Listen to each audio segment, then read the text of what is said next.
जब भी कुछ कीड़ा लगता है, माहो वगैरह, तो ये लोग इतना ज़्यादा पेस्टिसाइड्स का प्रयोग करते हैं कि आप वहाँ खड़ा भी नहीं हो पाएंगे।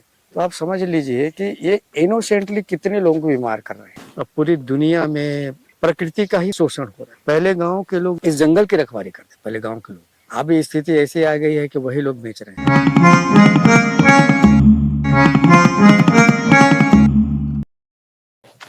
हमारा फार्म हाउस रेडी हो रहा है, लगभग रेडी हो ही गया है और बहुत थोड़े से काम बाकी रह गए हैं। अभी थोड़ा देखिए इस साइड में जो आपको जमीन जो है काली काली दिखाई दे रही है ना, नीचे साइड में यहाँ पे है, क्योंकि इस इलाके में ना जो गांव के लोग हैं वो महुआ बीनते हैं। महुआ बीनते हैं तो आसपास के जो पत्ते जो पतझड़ के मौसम पे गिरे होते हैं ना, उनको जलाने के लिए, ताकि महुआ बीनने में आसानी हो, जला देते हैं। लेकिन सबसे बुरी बात क्या हो रहा है, मेरे लिए बुरी बात क्या है कि मैं आया हूँ प्राकृतिक खेती करने के लिए, तो मुझे तो इसमें जो भी माइक्रोबिक जो एलिमेंट है उसको नहीं मारना है। तो मेरे लिए थोड़ी सी मतलब अच्छी बात नहीं है। इनके लिए एक सामान्य बात है, ये ऐसा ही करते हैं, जला देते हैं फिर छोड़ देते हैं। तो क्या है, पत्ते तो जल जाते हैं, जो अनवांटेड पत्ते होते हैं वो जल जाते हैं, और इनको वो जगह साफ सुथरी मिलती है और महुआ बीनने के लिए इनको आसानी हो जाता है। महुआ बीनते हैं और खूब, मेरे जो फार्म हाउस में बहुत महुआ है। अभी मैंने इसको क्या है, फेंसिंग नहीं करवाया, तो गांव के लोग आते हैं, अब हमको मना नहीं करते, क्योंकि वो तो प्रकृति द्वारा प्रदत्त है भाई, वो पेड़ जो है, और तो उसको हम क्यों मना करें जब तक कि हमने घेरा भी बनाया नहीं है। तो महुआ का फूल जो होता है इसी सीजन में फूलता है और गिरता है, अपने आप टपकते रहता है। तो गांव के लोग उसको बीनते हैं और फिर उनका कई तरह से उसका उपयोग होता है। इसके अलावा वो आपका लिकर के लिए भी यूज होता है, जिसको बोलते हैं कि गांव के लोग जो बना लेते हैं, 4-5 लीटर की शायद इनको अनुमति रहती है, मुझे मालूम नहीं है एक्चुअल में क्या है, लेकिन बना लेते हैं, तो उसका भी काम आता है। इसके अलावा भी बहुत सारे मैंने उसके उपयोग हैं, बहुत सारे उपयोग हैं उसके। तो इसलिए वो लोग क्या करते हैं, पहले उसको जला देते हैं, पान पत्ता जो पतझड़ के समय जो पत्ते गिरे रहते हैं ना, उनको जला के साफ कर देते हैं और छोड़ देते हैं, बस यही गलती करते हैं। उसके बाद में जो है आग तो फैल जाती है, फिर वो मेरे यहाँ तक आ गई थी, काली काली जो जमीन दिखाई दे रही है वहां तक ये फैल गई थी। जब मैं रात में शाम को आया ना तो डर गया था, फिर बाद में उसको मैं बुझाया। तो जब मैं पूछता हूँ बगल वाले से, तो बोलते हैं ये तो ऐसे ही है, लगता है, और गर्मी में ऐसे लगा देते हैं तो साफ सफाई हो जाती है ठीक से।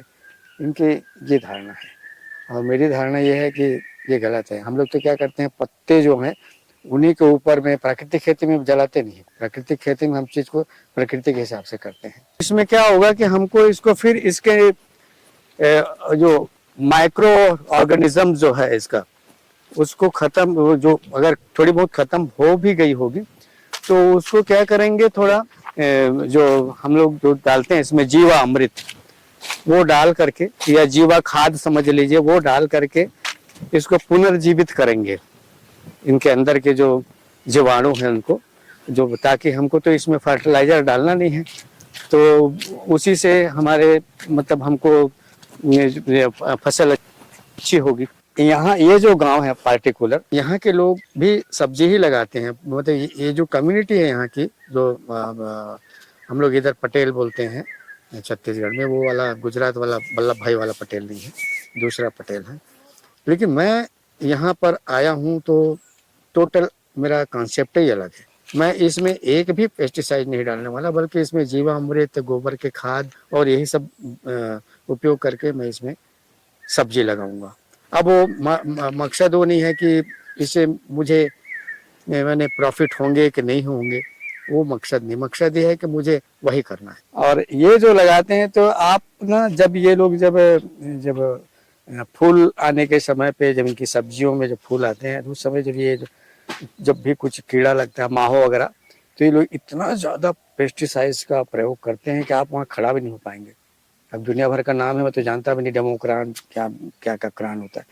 तो वो लगाते हैं और फिर उसको बाद में फिर उसको सीधा मंडी भेज देते हैं। तो आप समझ लीजिए कि ये इनोसेंटली कितने लोगों को बीमार कर रहे हैं। इनको पता है, ऐसा नहीं है कि इनको नहीं पता है, वो भी कहते हैं कि क्या करें, हमको प्रोडक्शन का लागत इतना है कि अगर हम डालेंगे नहीं तो बीमारी हो जाएगी। अब इनको नहीं पता है कि आप जितना ज़्यादा आप पेस्टिसाइड डालेंगे, आप उतने ही ज़्यादा आप जो कीड़ा को आप आमंत्रित कर रहे हैं। आप पेस्टिसाइड डालना बंद कर दीजिए, थोड़ा प्रोडक्शन कम होगा, लेकिन वो चीज़ें अच्छी होगी। लोगों को भी अब समझ में ये बात आने लगी है कि भैया हमको रासायनिक खाद वाली चीज़ नहीं खाना है। अच्छी चीज़ जल्दी प्रमोट नहीं होती है। आप गाना गाते हैं, आप नाचते हैं, आप उल जलूल चीज़ आप करेंगे तो जल्दी जो होता है। और हम लोग तो इसको पैसा कमाने के लिए तो नहीं कर रहे हैं।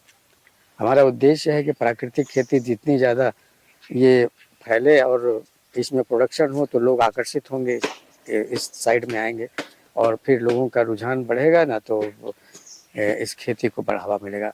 पूरी दुनिया में स्टार्ट हो गया है। फर्टिलाइजर से लोग परेशान हैं, ज़मीन खराब हो जाती, मर जाती है ज़मीन। तो मैं करूँगा।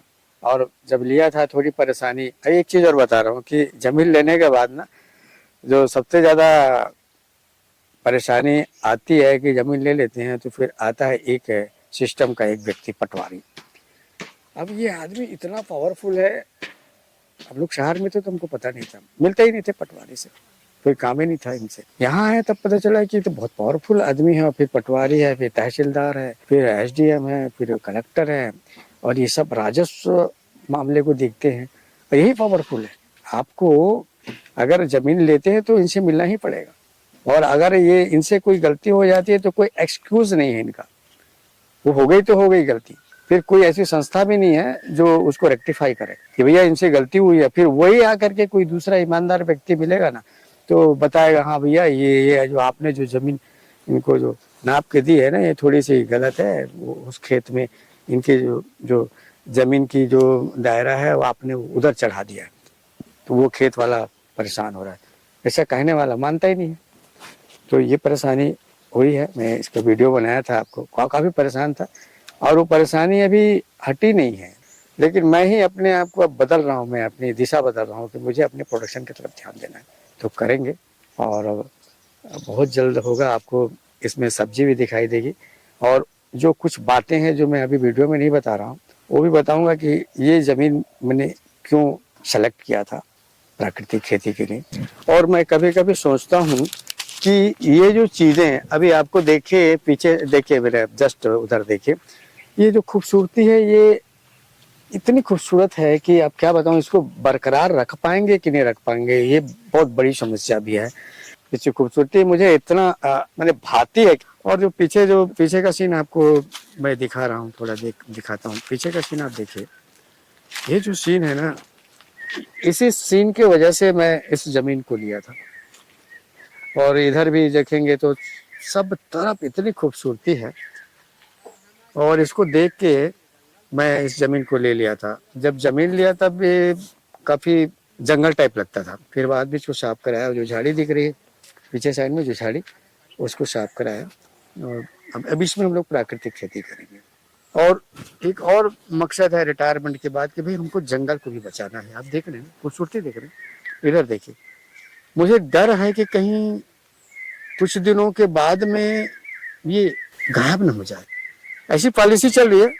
अब आप खुद देख रहे होंगे कि माइंस खोले जा रहे हैं, प्राइवेट पार्टी को भी दी जा रही है। तो प्राइवेट पार्टी, जब गवर्नमेंट के माइंस आप देखिए क्या स्थिति है, तो प्राइवेट पार्टी अगर माइंस खोलती है, कोई पार्टी है, कोई भी कंपनी, तो किस तरह से वो रख रखाव रखेंगे, प्रकृति का क्या होगा। अब पूरी दुनिया में देखिए वार हो रहे हैं, दुनिया भर का, मतलब प्रकृति का ही शोषण हो रहा है हर तरफ। तो हम तो कुछ छोटे मोटे जो योगदान दे सकते हैं वो करेंगे, बचाने की कोशिश करेंगे। मेरे घर के पास में ये जो पेड़ लगे हुए हैं ना, मैं सोच रहा था कि इसको भी कटवा दूं। पहली सोच मन में भी आई थी कि मैं इसको कटवा देता हूँ, लेकिन अभी नहीं कटवाऊंगा। सोच रहा हूँ कि अभी इसको जीवित रखूं। जो अनवांटेड जो ब्रांच है इनको काट के इसको सीधा रखेंगे। क्यों किसी को काटना, प्रकृति, हम इसको लगा भी नहीं सकते। 400, 500, 100 साल ये जीवित रहते हैं। हमारे दादा परदादा इसको देख के, पहले गांव के लोग ने इस जंगल की रखवाली करते थे, पहले गांव के लोग। अब स्थिति ऐसी आ गई है कि वही लोग बेच रहे हैं पॉलिसी के ऊपर में। पॉलिसी ऐसी आ गई कि अब उनको प्रेम नहीं रहा जंगल से। आप देखेंगे आदिवासी जंगल से प्रेम क्यों करते हैं? क्योंकि उनको उनसे मतलब है, वो उनसे लेते हैं, जंगल से ही लेके उनका गुजारा होता है। तो एक म्यूचुअल अंडरस्टैंडिंग बन जाती है और इसके वजह से वो एक दूसरे को जीवित रखते हैं। अब जब आपका संबंध ही कट जाएगा जंगल से तो फिर आप क्या मतलब है? तो वही हुआ इसके साथ में। तो गांव वालों ने जब पहले इसकी रखवाली करते थे तो जंगल को बचाते थे। अब सरकार के हिस्से में चली गई है ये पूरी प्रॉपर्टी जो है जंगल की, फॉरेस्ट की। तो अब वही है, संबंध खत्म हो गया। तो संबंध खत्म हो गया तो जवाबदारी खत्म हो गई। अब जंगल से कोई लेना देना नहीं है, तो इसलिए जंगल खत्म हो रहे हैं। अभी देखेंगे छत्तीसगढ़ में हाथियों का प्रकोप होता है, शहर तक पहुंच जा रहे हैं हाथी। इसलिए पहुंच जा रहे हैं क्योंकि आपने उनके रहने की जगह है उसको आपने कैप्चर कर रखा है या कर लिया है या करने वाले हैं, या माइंस वाइंस वगैरह खोलेंगे, भगाने की योजना है। तो कहाँ जाएंगे ये? उनको भी तो जीवित रहना है। तो पॉलिसी का है, पॉलिसी अगर आप अच्छी बनाते हैं, सब तरफ से सोच के बनाते हैं तो, और अल्टीमेटली आपको होगा क्या मालूम है कि जब ये सारे रिसोर्सेज पेट्रोल ये सब खत्म हो जाएंगे, फॉसिल पे जो बेस हैं खत्म हो जाएंगे तो क्या होगा? फिर आप आएंगे उसी पे धरती पे। और अभी तो धरती को आपने इतना फर्टिलाइजर ये डाल डाल के उसके जो उर्वरा शक्ति है उसको खत्म कर दिया है, तो फिर मृत कर दिया है धरती को, तो कैसे जीवित होगा? नहीं हो पाएगा। मैं सोच रहा हूँ, मेरी सोच है कि कम से कम उसको जीवित रखें, धरती को जीवित रखें। धरती अगर सुरक्षित है तो हम सुरक्षित हैं, ये मेरी कॉन्सेप्ट है। और मैं इसीलिए उसी टाइप की खेती करूँगा। इसमें प्रॉफिट हो ना हो कोई बात नहीं, बस तकलीफ है थोड़ी से। वैसे यहाँ ज़मीन लेने के बाद में मुझे थोड़ा ज़मीन बेचने वाले ने भी थोड़ा सा चीटिंग किया मेरे साथ में कि उसकी जगह वहाँ पीछे साइड में थी, यहाँ से लेके उसकी जगह थी, ये जो बोर है वहाँ से, और उसने मुझे बता दिया यहाँ पे। अब मैं वहाँ मकान बना लिया। अब मकान बनाने के बाद में जब पटवारी आया तब पता चला। फिर हमने DGPS से जो गूगल मैपिंग से जो करते हैं वो करवा के देखे, तब समझ में आया कि हाँ हमसे गलती हुई है। हमसे क्या गलती हुई? जिसने चौहद्दी बनाई, जिसने बताया ये जगह तुम्हारा है, इतना ये जगह तुम्हारा है, उससे गलती हुई है, पटवारी से हुई है और जमीन वाले से गलती हुई है। हमको तो पता नहीं था। अब उस हिसाब से बना लिए, और बीच में लोगों ने मेजरमेंट भी नहीं किया ना, तो एक कन्फ्यूजन बना हुआ था कि कहाँ पे क्या होगा। जल्दीबाजी भी थी, किराए में रह रहे थे तो बनाना पड़ा, और बहुत परेशानी उस समय थी। अब उसको मैं छोड़ दिया हूँ, वो कोई परेशानी नहीं है। अब हमको खेती करना है। अब बहुत जल्द फेंसिंग करवाऊंगा, उसके बाद मैं खेती स्टार्ट करूंगा प्राकृतिक, और उसकी भी वीडियो बना के आपके सामने रखूंगा। और आप में से कोई व्यक्ति अगर प्राकृतिक खेती के बारे में कुछ ज़्यादा कुछ बताना चाहते हैं तो ज़रूर बताइएगा, क्योंकि हमें ज़रूरत है आपकी कमेंट्स की भी ज़रूरत है, आपकी सलाह की ज़रूरत है। और अगर कोई गलती हम कर रहे हैं तो वो भी आप हमको बताइए। हाँ, मकसद ये है कि धरती को बचाना है, जंगल को बचाना है, जंगल के साथ में पूरे इकोसिस्टम को बचाना है। खाली जंगल को बचाएंगे तो नहीं होगा, पूरे इकोसिस्टम को बचाना है। धन्यवाद।